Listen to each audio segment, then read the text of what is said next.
When you arise in the morning, think of what a precious privilege it is to be alive, to breathe, to think, to enjoy, to love. These were not the words of a man lounging in a garden of ease, sipping wine and watching the sunset. They were etched into the journals of Marcus Aurelius, the most powerful man on the planet.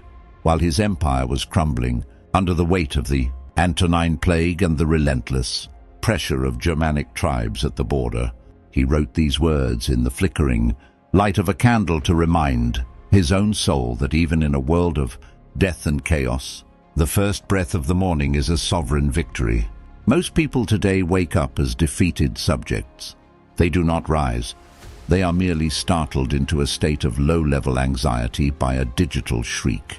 Before their feet have even touched the cold floor, they have reached for their smartphones, the modern shackles of the mind.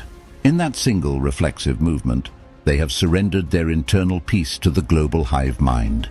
They have invited the outrage of strangers, the tragedies of distant lands, and the curated, filtered lies of social media into their most sacred space.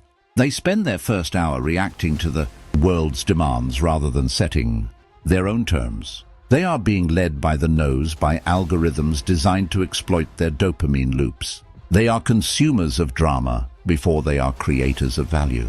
But you are here because you recognize that the morning is not just a time of day, it is a forge.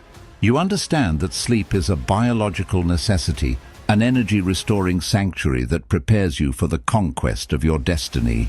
You know that great achievements are not realized through sudden leaps of luck or bursts of inspiration, but through the incremental, small, yet persistent routine changes that build a character of granite. In this exhaustive masterclass, we will explore the 10 pillars of Stoic morning discipline. We will dismantle the habits of the mediocre and replace them with the rituals of the sovereign. We will explore the neurobiology of focus and the ancient psychology of the will. The only thing I ask of you is this: do not skip a single second of this journey. To skip the instruction is to admit that you are still a slave to your own impatience. If you are here, consider yourself the exception. Now let us begin the war for your life. The first step in ruling your morning is having a reason to be there. In the East, they call it ikigai, your reason for being. Marcus Aurelius called it the work of a human being. He would often argue with himself in his journals, asking why he should leave his warm bed. His answer was always the same: I am rising to do the work of a human being. Why should I complain if I am going to do what I was born for? The psychological deep dive. Why do you struggle to get up? It is rarely a lack of sleep. It is a lack of purpose. If your only reason for waking is to fulfill someone else's schedule, to go to a job you hate or to perform chores you resent, your subconscious will fight to stay in the dream world. Purpose is the ultimate neurological fuel.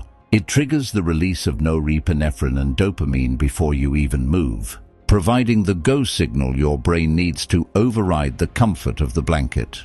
The commander's challenge: do not leave your purpose to chance. Tonight, perform a purpose audit. Write down 30 potential reasons for your existence. The first 10 will be cliches. The next 10 will be difficult. The final 10 will reveal the truth. When you find the one that makes your heart race, that is your reason to wake. You don't need a louder alarm. You need a bigger why. Your ikigai is the intersection of what you love, what you are good at, what the world needs, and what you can be rewarded for. Marcus Aurelius taught that all efforts must be directed toward an end, or we act in vain. The Stoic morning routine actually begins at 9 p.m. the night before. You cannot build a temple of productivity on the swamp of a chaotic evening. The science of decision fatigue. Every decision you make in the morning consumes decision capital. Your brain has a limited supply of willpower each day. Should I wear the blue shirt or the black? Where are my gym shoes? What should I eat for breakfast? By the time you start your actual work, your brain is already fatigued by these trivialities. The Stoic eliminates friction through radical preparation.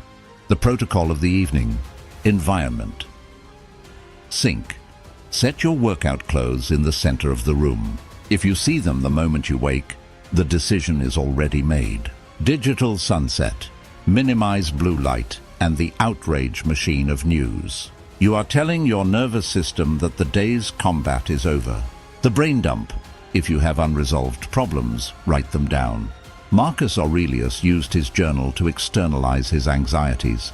By putting them on paper, you remove them from your mind, allowing for the deep, restorative sleep required for a sovereign morning. Focus on every minute like a Roman, the emperor wrote.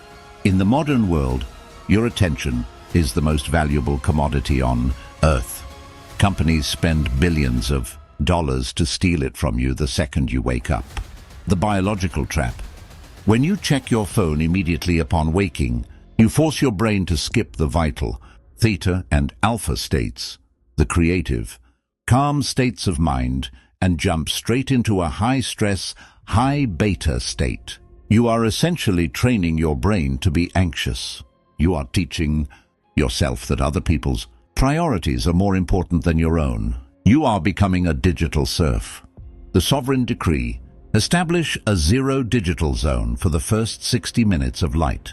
The world will not collapse if you don't check the news. Your friends will not vanish if you don't answer their texts. This hour belongs to the gods and to your soul. Use it to meditate, to move, and to plan. Protect this hour with your life, for it is the border wall of your mental empire. Self-discipline is nothing more than the habit of consistency. If you want to change your life, you must change your identity. And identity is forged in the fires of repetition. The 30-day forge.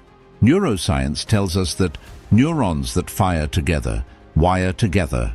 To become a morning person, you must rewire your brain. The first 10 days, the unbearable. This is the chemical withdrawal. Your body is addicted to the old routine of sleeping in. This is where most people quit. They think the pain is permanent. It is not. It is simply the sound of your old, weak self dying. The next 10 days, the uncomfortable. You are building new neural pathways. It is still hard, but the fog is lifting. You are starting to see the quiet beauty of the dawn. You are learning to crave the silence. The final 10 days, the unstoppable. The habit has moved from your conscious effort to your subconscious identity. You no longer try to wake up. You simply are a person who wakes up. Pay attention to the situation at hand, Aurelius advised. Life is not a straight line. It is a series of adjustments. The perfectionism trap. Many people start a routine, fail for one day, and then throw the whole thing away. This is all or nothing thinking, and it is the enemy of progress. The Stoics were pragmatists. They knew that human beings are flawed and that life is unpredictable. The one-day rule: if you oversleep today, do not waste the rest of the day in guilt. Guilt is a useless emotion that consumes energy. Acknowledge the failure, analyze the cause, and then commit to the next morning. Every sunrise is a new life. Every dawn is a chance to reset the scoreboard to zero. You are not your past failures. You are your current commitment. Discipline yourself in small things, the Stoics taught, and progress to things of greater value. The physics of the alarm. If your alarm is next to your bed, you have already lost the battle. The comfort of the bed is too strong for the half-awake mind. Place the alarm in another room. This forces the physical body to move. Movement breaks the sleep inertia. The ritual of the bed. Make your bed the moment you return from turning off the alarm. This is your first victory. It is a symbol of order in a world of chaos. It reinforces the Stoic principle that the small things are the big things. If you cannot govern your own bedroom, you cannot govern your life. Excellence is not an act but a habit. Marcus Aurelius was surrounded by the best minds of his time. He knew that virtue is contagious, but so is vice. The accountability protocol. Modern life is isolating, but your routine shouldn't be. Find a vigilance partner. This is not someone to complain with. It is someone who will call you out on your excuses. Knowing that another human being, someone you respect, is expecting you to be awake at a certain time adds a layer of social pressure that can override your desire for comfort. We are social animals. Use your biology to support your philosophy. Since it is possible that you might depart from life this very moment, regulate every act and thought accordingly.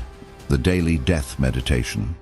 Every morning, look in the mirror and remind yourself, I am a mortal being. This day is not guaranteed. This is not depressing. It is the ultimate liberation. If you knew you were going to die tomorrow, would you spend your morning worrying about a petty comment? No. Memento mori strips away the trivial and leaves only the essential. It turns a normal morning into a sacred one. It makes you realize that wasting time is a form of spiritual suicide. When you wake up, say to yourself, the people I deal with today will be meddling, ungrateful, arrogant, and dishonest. The strategy of the worst-case scenario. Most people's mornings are ruined by unexpected stress. The Stoic removes the unexpected part. Before you leave your home, visualize the obstacles. Imagine the traffic. Imagine the rude co-worker.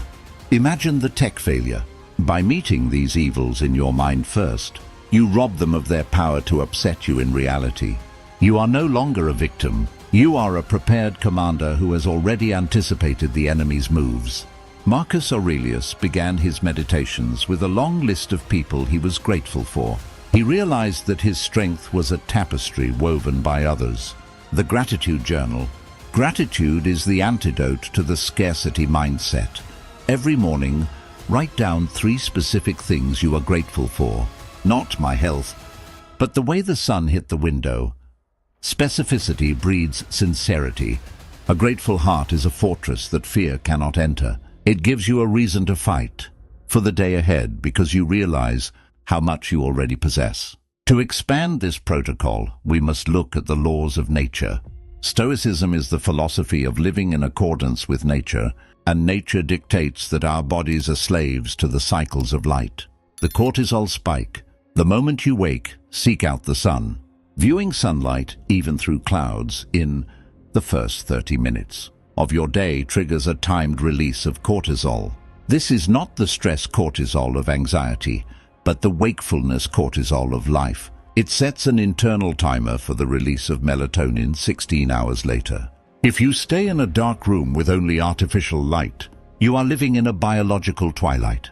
The Stoic aligns with the sun. By stepping outside, you tell your brain that the hunt has begun. You anchor your internal clock to the rotation of the earth. Seneca often spoke of practicing hardship so that one would never be surprised by it. In the morning, we translate this into the cold shower. The Neuro-Chemical Reset. A cold shower is not just about hygiene. It is a direct confrontation with the resistance. Your mind will give you 1,000 logical reasons to stay.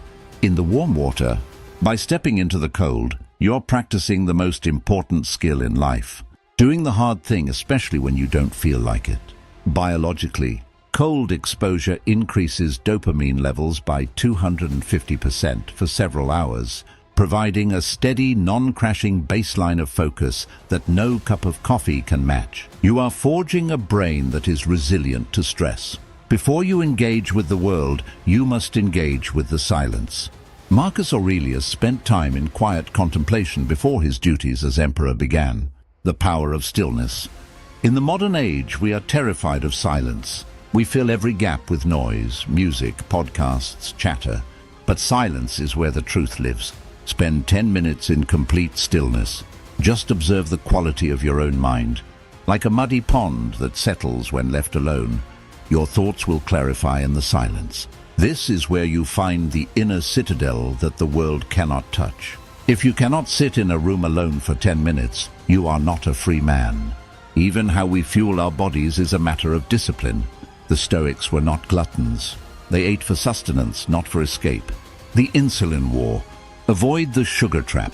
Modern breakfasts are often just desserts in disguise. Spiking your blood sugar at 8 a.m. guarantees a crash at 11 a.m. A Stoic morning requires stable, unrelenting energy. Choose foods that provide a slow burn. Proteins, healthy fats, fiber. Fuel the vessel so it can carry the soul through the labors of the day. Treat your body like a high-performance machine, not a trash can. Before the first hour ends, you must draw the map. The priority matrix. Do not write a list of 20 things. Identify the one thing that, if completed, makes the day a success. Marcus Aurelius did not focus on 1,000 minor tasks. He focused on the preservation of his character and the duty of the state. What is your one thing? Dedicate your best hours to it. Let the trivial tasks wait for the tired hours of the afternoon. A day without a plan is a day surrendered to the whims of others. The journey through this protocol is complete. You now possess the ancient and modern keys to a sovereign morning. But knowledge is merely a burden if you do not carry it into action. The world wants you weak. It wants you distracted. It wants you to be a consumer of garbage and a slave to your impulses. It wants you to stay in bed, scrolling through the lives of others while your own life slips away. But you have chosen the path of the Stoic. You have chosen to rise while the world sleeps, to plan while others dream, and to act while others hesitate. The final vow.